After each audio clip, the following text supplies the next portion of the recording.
Assalamualaikum warahmatullahi wabarakatuh. Perkenalkan, saya Erlin Mute Febriani. Di sini saya akan mempresentasikan proyek kelompok kami yang berjudul Siput 23, yang mana berupa digital menu dan order. Proyek ini dikembangkan sebagai solusi digital untuk restoran seafood yang ingin menyederhanakan proses pemesanan dan pengelolaan menu secara online. Adapun fitur dan teknologi yang terdapat dalam sistem kami, yaitu digital menu yang user friendly, sistem pemesanan, hingga back-end database yang mengelola data pesanan dan menu secara otomatis. Teknologi yang kami gunakan meliputi front-end yang menggunakan Next.js, back-end menggunakan Node.js dengan Express, lalu ada database menggunakan MySQL, dan continuous integration dan development dalam proyek ini dilakukan menggunakan GitHub Actions untuk otomatisasi pipeline dan Docker untuk pemasaran lingkungan aplikasi. Nah, seluruh prosesnya mengacu pada test driven development serta memanfaatkan GitHub issue tracker untuk kolaborasi tim. Next. Nah, ini untuk GitHub issue-nya. Dan next masuk ke arsitektur sistem. Kami membuat UML dan C formatter untuk memvisualisasikan sistem. Pertama, di sini saya berkontribusi dalam pembuatan structural diagram yang merupakan package diagram yang digunakan untuk menggambarkan struktur modular dari sistem berdasarkan dashboard pengguna. Diagram ini membagi sistem menjadi 3 komponen utama berdasarkan perannya, yaitu customer, staff, dan owner. Nah, di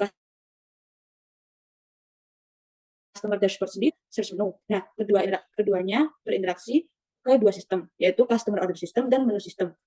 Hal ini tuh menunjukkan keterhubungan antar muka pengguna dengan bagian pengelolaan menu dan pemesanan. Lalu kita masuk ke staff dashboard yang terdiri dari staff operation, stock management, yang berhubungan dengan staff operation system dan order system. Modul ini sangat penting untuk sinkronisasi real time antara pesanan yang masuk dan pengelolaan stok dapur. Selanjutnya kami memiliki owner dashboard yang berfungsi untuk keperluan analitik dan juga evaluasi, yang memiliki revenue report dan sales analytics. Nah, owner dashboard tersebut terhubung ke owner report system dan reporting system. Modul ini menunjukkan fokus proyek pada pengambilan keputusan berbasis data untuk pemilik usaha. Next. Nah, kami juga memiliki behavioral diagram yang menjelaskan alur perilaku sistem berdasarkan aktivitas pengguna, baik customer, staff, maupun owner. Nah, di pemesanan sendiri, kami men-setting bahwa customer bisa memilih menu, bayar, start proses, dan menyiapkan, dan pesanan diterima. Terus yang kedua, kami ada update menu availability, terus add menu, check report, dan use case diagram. Next. Nah, untuk C4-nya, kami memilih 3 untuk menjelaskan struktur sistem dari high level ke low level. Yang pertama yaitu ada konteks yang menunjukkan 3 peran utama, customer, staff, dan owner, yang semuanya berinteraksi lewat dashboard. Yang kedua ada container yang membagi sistem jadi web apps, single page app, terus server side yaitu Express dan database MySQL. Terus dan yang ketiga yaitu ada komponen yang mana setiap fiturnya memiliki menu, order report, chart, dan dipecah jadi service terpisah agar scalable dan maintainable. Next. Nah, ini untuk text driven development atau TDD, di mana selain refactor struktur directory agar lebih mudah, agar lebih modular, kami juga menerapkan text driven development menggunakan JS. Nah, semua fitur penting seperti part logic, menu search, hingga report keuangan kami uji dengan unit testing dan mungkin database. Dengan pengujian ini, setiap fungsi utama itu telah dilindungi dan oleh testing otomatis, dan kode bisa terus diupdate tanpa khawatir terjadi bug yang tidak terdeteksi. Nah, semua otomatisasi tes tersebut dijalankan pada proses merge untuk menjaga stabilitas sistem. Nah, dalam proyek Seafood 23 ini, kami menggunakan Docker untuk mempermudah proses setup dan menjalankan sistem secara konsisten di berbagai environment. Pertama, kami membuat Docker file berbasis image yang berisi instruksi untuk menyalain source code dan menginstal dependensi, serta menjalankan aplikasi Node.js pada port 5500 agar speed lebih ringan dan tidak memuat file yang tidak dibutuhkan. Kami juga menambahkan file Docker ignore yang mengecualikan folder seperti node modules, git, dan test. Nah, selanjutnya kami juga menggunakan Docker Compose untuk menjalankan 2 service sekaligus, yaitu app dan db. Nah, kami juga mengatur environment variable port dan menambahkan health check agar database-nya hanya dijalankan jika sudah siap. Untuk mendukung otomatisasi database, kami juga membangun custom image MySQL sendiri menggunakan file seafooddb.sql, sehingga saat kontainer dijalankan itu, tabel dan data langsung terinisialisasi. Image ini dapat di-push ke Docker Hub agar digunakan ulang oleh semua tim. Nah, cukup dengan satu perintah Docker Compose upbuild, seluruh sistem baik backend maupun database langsung aktif dan siap digunakan tanpa perlu setup manual lagi. Next. Nah, selanjutnya ada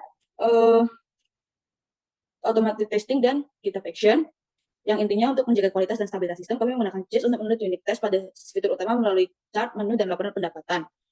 Nah, testing dilakukan secara otomatis setiap kali ada update ke repository menggunakan GitHub Actions. Setelah testing selesai, sistem langsung dibersihkan dengan Docker Compose Down, dan hasilnya semua tes dijalankan otomatis di cloud. Developer bisa tahu lebih cepat jika ada error dan integrasi jadi lebih aman dan efisien.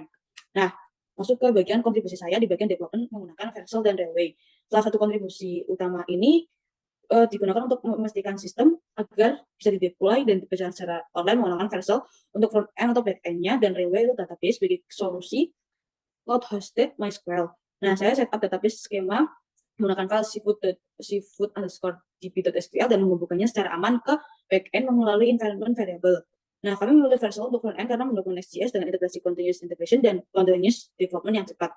Proses deploy cukup dengan push ke branch utama dan Vercel langsung membuild serta mendistribusikan versinya yang terbaru. Yang pertama, konfigurasi Vercel dengan Vercel.json. Nah, karena proyek ini menggunakan Express.js sebagai backend, saya menambahkan file Vercel.json untuk mengarahkan Vercel agar mengenali dan membangun aplikasi menggunakan handler. Nah, tanpa konfigurasi ini, Vercel hanya mendukung framework frontend seperti Next.js secara default, sehingga backend Express tidak akan dikenali sebagai endpoint API. Dengan Vercel.json, backend.js kami bisa berjalan sebagai fungsi serverless di Vercel. Nah, yang kedua yaitu kami menggunakan Railway untuk hosting database secara online. Nah, Railway tersebut menyediakan connection URL untuk digunakan di environment.env pada backend, lalu mereka punya raw MySQL command untuk tes koneksi manual via terminal dan Railway CLI untuk koneksi langsung dari command file. Nah, tapi database kami diakses secara public network sehingga perlu pengaturan SSL agar lebih aman. Oleh karena itu, di file konfigurasi koneksi backend kami tambahkan kode ini agar koneksi ke Railway tidak ditolak karena self-sign. Dengan setup ini, backend kami tetap bisa terhubung ke database meskipun di hosting terpisah di Railway. Nah, dengan dua konfigurasi tersebut, maka aplikasi kami berhasil dideploy ke Vercel dengan link sebagai berikut, dan backend serta database yang terhubung secara aman. Deploy juga berjalan secara otomatis dari GitHub dengan integrasi CI/CD. Oke, terima kasih.